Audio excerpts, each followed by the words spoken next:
Let me just ask you point blank, did you kill Tupac Shakur? I'm not in kill Tupac. But this is my take on it. You don't have to be from Cali to know that Compton in the 90s was a whole different world. Gangs ran the streets, and the police could only do so much.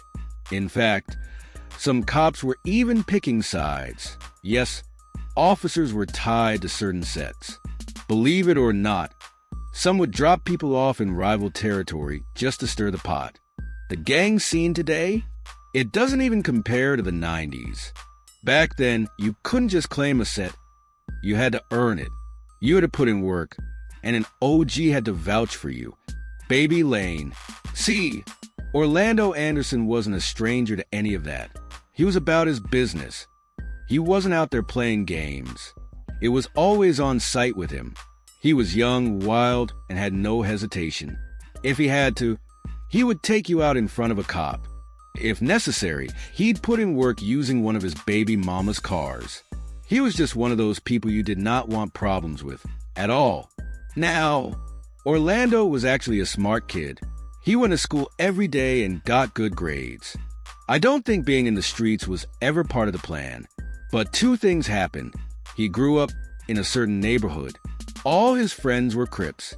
Back then, if you weren't officially part of a gang, but your neighborhood was, you were automatically considered part of it, especially when the other side asked you, where you from?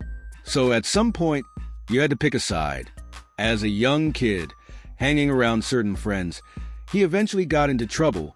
Robberies, fights, and even gunplay. Orlando caught the attention of law enforcement early on, but despite that, he still graduated high school and got his diploma. Once he was out of school, though, he found himself spending even more time in the streets. He started learning the game from his OGs, hanging out more often and getting deeper into the lifestyle. He eventually had kids, not just one but two. With two baby mamas to provide for, he had to make things happen fast. So he turned to the streets, started hustling, and on top of that, he was trying to make legit money too. Working at a lowrider shop, he wanted to tap into the music industry, especially after seeing all the money that MP was getting up north with Suge Knight. Now, Suge changed lives with Death Row Records, giving out good-paying jobs to the Bloods. Correct me if I'm wrong, but I've heard that the rivalry between the Southside Crips and the Mob Pyru MP went back as far as the 1970s. Then came the Lakewood Mall incident, where a scuffle broke out involving Mob Pyru member Trayvon Lane. Some say his death row chain was the target, but the plan was unsuccessful. The attempted chain snatch angered the set. Trayvon Lane was actually the person who inducted Tupac into the set, so you already know Pac had to retaliate to earn respect. Pac was actually the first one to make a move when they spotted Baby Lane Orlando Anderson in the MGM Grand Lobby after the Tyson fight in Vegas. You already know they put hands and feet on him. Now, Orlando couldn't just leave Vegas and go back to Compton without a comeback story. So, he got with some of his men, and they went out hunting for Mob Pyru members. For them to even spot Tupac and Suge in busy Las Vegas during fight night is crazy to me. But once they did, it was on sight. The Southside Crips did what they were known for, and we already know what happened. Now, we all can agree no one deserves to die over a fight. But what made it worse was when others jumped in and started rioting. But yo, once you put your hands on another man, you must be prepared for what comes with it. Pac didn't know who he was putting his hands on that night, and I'm pretty sure they didn't warn him to fall back. As for Orlando, you can hate him all you want, but he did what he was supposed to do as a gangster. After the Tupac incident, Baby Lane's name started buzzing. He shifted focus to his record label, using the Tupac incident as publicity to launch it and compete with Death Row Records. But at the end of the day, he was still a gangster first and kept handling street business. The War in Compton. On September 9th, 1996, just 2 days after the Tupac shooting, a high-ranking Southside Crip, Darnell Brim, was shot multiple times in a drive-by in Compton. He survived, and it was rumored that he was one of the guys in the car during the Vegas shooting. That same day, Two Looters Park Pyru members were hit by 9mm bullets when alleged Southside Crip members, riding in a blue blazer, spotted them outside a hangout. Some say this was part of the ongoing war between the Southside Crips and the mob Pyru. But there was so much gun smoke going on, you never knew where it was coming from. The Southside Crips started aligning with Neighborhood Crips, Kelly Park Crips, Atlantic Drive Crips. Meanwhile, Mob Pyru was aligning with Looters Park Pyru, Elm Lane Pyru. On September 10th, just one day later, Death Row associate Gary Williams was shot in a drive-by by the Southside Crips. The war went on for about a week or two, then things finally calmed down. Orlando Anderson's arrest. Shortly after, on October 2nd, Orlando Anderson was arrested in a gang sweep by Compton police. During his arrest, police found machine guns, assault rifles, and other weapons, as if they were preparing for war. They wanted to charge him for a different body at the time, but Compton PD couldn't provide enough evidence to satisfy the district attorney, so he was released. Now, my question is, why wasn't he charged for any of the guns? That alone should have been enough to put him away for a while. Orlando Anderson stayed in the media, and he would later be involved in interviews and the Tupac incident. Orlando Anderson did interviews with a smirk on his face, talking about the Tupac incident. Now, nothing is funny about a man's death, don't get me wrong. But the interview clips themselves were hilarious because you could tell he wasn't a good liar at all. If you needed someone to back you up in a lie, he'd be the last person you'd call. But yeah, it seemed like he enjoyed all the attention. He even showed up to Suge Knight's trial and testified on Suge's behalf, saying that Suge didn't stomp him during the Vegas incident. The fact that he didn't even have to show up, yet still did, doesn't get any more gangster than that. It was like they were saying, we're going to keep law enforcement out of this, and we're going to keep it in the street. Some say Suge paid him off. If that's true, let me know in the comments. How much was it? I think I heard it was about $60K or something like that. The death of Orlando Anderson. On May 29th, 1998, Orlando Anderson pulled up to a food spot called Mom's Burger. From there, he spotted two corner pocket Crips at a car wash across the intersection. Now, one of those two owed money and had been ducking him. Orlando left the restaurant and went back to his hood to pick up one of his people. When he came back, the guys were still at the car wash. He parked up, exited the vehicle, and approached them with a vicious press game. At that moment, it was three Crips. When Orlando asked about his money, he didn't like what was said and didn't like what he heard. So, his gun went off. Shots were returned by Jerry J. Dogstone, hitting Orlando and causing a slow death. Orlando took two of the guys with him, leaving the third wounded. Stone was one of the two who lost their lives. When Orlando went down, his partner grabbed the gun and started shooting. You live by the gun, you die by the gun. Orlando died very young. What if Tupac had survived? Let's say Tupac had made it out of Vegas alive, and Baby Lane Orlando Anderson didn't lose his life. They both would have ended up exactly where Suge Knight is now. Tupac was out on bail and had opened cases during the incident. He was caught on camera during the assault. By that Monday, he would have had to turn himself in. Orlando was already super hot on the streets, and his name was attached to other murders. Now, I don't wish jail on anybody, but honestly, prison might have saved both of their lives if you ask me. No matter which version of Tupac's story you hear, it always ends with Orlando Anderson, two African-American men who look just alike, trying to survive, one trying to get where the other was, and the other already successful, wanting to be a part of the other's world. Rest in peace to both brothers. This story could be a lesson to young black men who have made it. It seems like history repeats itself in different forms, right in front of our faces. Look at the King Von incident. Look at the Young Thug situation.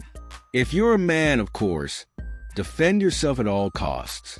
But remember, success is the best revenge. The Crips are a primarily African-American alliance of street gangs that are based in the coastal regions of Southern California.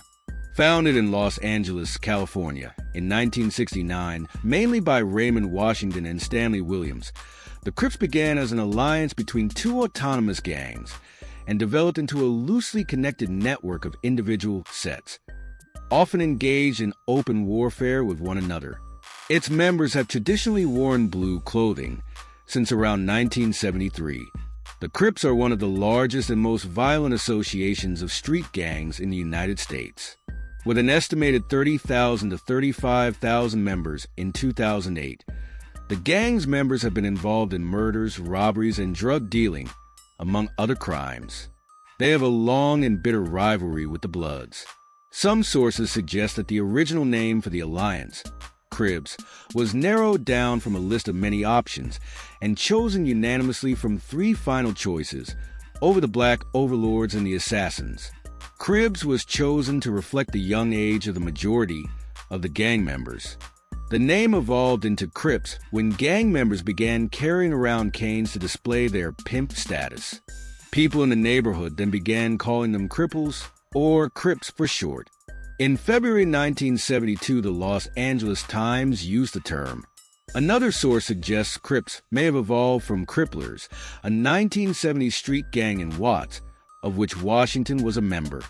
The name had no political, organizational, cryptic, or acronymic meaning, though some have suggested it stands for Common Revolution in Progress, a backronym. According to the film Bastards of the Party, directed by a former member of the Bloods, the name represented Community Revolutionary Inter-Party Service, or Community Reform Inter-Party Service. Some self-identified Crips have been convicted of federal racketeering. Gang activity in South Central Los Angeles has its roots in a variety of factors dating to the 1950s, including post-World War II economic decline leading to joblessness and poverty, racial segregation of young African American men who were excluded from organizations such as the Boy Scouts, leading to the formation of black street clubs, and the waning of black nationalist organizations such as the Black Panther Party and the Black Power movement. Stanley Tookie Williams met Raymond Lee Washington in 1969, and the two decided to unite their local gang members from the west and east sides of South Central Los Angeles in order to battle neighboring street gangs. Most of the members were 17 years old. Williams, however, appears to discount the sometimes cited founding date of 1969 in his memoir, Blue Rage, Black Redemption. In his memoir, Williams also refuted claims that the group was a spin-off of the Black Panther Party or formed for a community agenda, writing that it depicted a fighting alliance against street gangs, nothing more, nothing less. Washington, who attended Fremont High School, was a leader of the East Side Crips, and Williams, who attended Washington High School, led the West Side Crips. Williams recalled that a blue bandana was first worn by Crips founding member Curtis Buddha Morrow as a part of his color-coordinated clothing of blue Levis, a blue shirt, and dark blue suspenders. A blue bandana was worn in tribute to Morrow after he was shot and killed on February 23, 1973. The color then became associated with Crips. By 1978, there were 45 Crip gangs called Sets in Los Angeles. They were heavily involved in the production of PCP, marijuana, and amphetamines. On March 11, 1979, Williams, a member of the West Side Crips, was arrested for 4 murders, and on August 9, 1979, Washington was gunned down. Washington had been against Crip infighting, and after his death, several Crips had started fighting against each other. The Crips' leadership was dismantled, prompting a deadly gang war between the Roland 60 neighborhood Crips and 8 trade gangster Crips that led nearby Crip sets to choose sides and align themselves with either the neighborhood Crips or the gangster Crips, waging large-scale war in South Central and other cities. The East Coast Crips, from East Los Angeles, and the Hoover Crips directly severed their alliance after Washington's death. By 1980, the Crips were in turmoil, warring with the Bloods and against each other. After the Nicaraguan Revolution in 1979, many of the former government of Anastasio Somoza Debayle fled to the U.S. and were supported by the CIA to counter the communists. Enrique Bermudez was allegedly picked by the CIA to head the Contras, who met with Oscar Danilo Blandon and Norman Menezes to discuss fundraising. They decided to use drug trafficking to raise funds and targeted black communities in South Los Angeles. The gang's growth and influence increased significantly in the early 1980s when crack cocaine boomed and Cripsets began distributing the drug. Large profits induced many Crips to establish new markets in other cities and states. As a result, Crips membership grew steadily, and the street gang was one of the nation's largest by the late 1980s. In 1999, there were at least 600 Cripsets with more than 30,000 members transporting drugs in the United States. As of 2015, the Crips gang consists of between approximately 30,000 and 35,000 members and 800 sets, active in 221 cities and 41 U.S. states. The states with the highest estimated number of Cripsets are California, Texas, Oklahoma, and Missouri. Members typically consist of young African-American men, but can be white, Hispanic, Asian, and Pacific Islander. The gang also began to establish a presence in Canada in the early 1990s. Cripsets are active in the Canadian cities of Montreal and Toronto. In 1992, the LAPD estimated 15,742 Crips in 108 sets. Other source estimates were 30,000 to 35,000 in 600 sets in California. Crips have served in the United States Armed Forces and on military bases in the United States and abroad. Some practices of Crip gang life include graffiti and substitutions and deletions of particular letters of the alphabet. The letter B in the word blood is disrespected among certain Cripsets and written with a cross inside it because of its association with the enemy. The letters CK, which are interpreted to stand for Crip Killer, are avoided and replaced by CC. For example, the words kickback are written kickbotch, and block is written as block. Many other words and letters are also altered due to symbolic associations. Crips traditionally refer to each other as cuz or cuz, which itself is sometimes used as a moniker for a Crip. Crab is the most disrespectful epithet to call a Crip and can warrant fatal retaliation. Crips in prison modules in the 1970s and 1980s sometimes spoke Swahili to maintain privacy from guards and rival gangs. As with most criminal street gangs, Crips have benefited monetarily from illicit activities such as illegal gambling, drug dealing, pimping, larceny, and robbery. Crips also profit from extorting local drug dealers who are not members of the gang. Along with profitable rackets such as these, they also participate in vandalism and property crime, often for gang pride reasons or simply enjoyment. This can include public graffiti, tagging, and joyriding in stolen vehicles. The gang's current primary source of income is street-level drug distribution. However, many Crip members also make notable amounts of funds from the black market sale of illicit firearms. The gang's size and power was greatly augmented by the profits from the street sale of crack cocaine throughout the 1980s. The gang's initial phase of growth and popularity was due to the explosion of crack cocaine in the United States during the 1980s.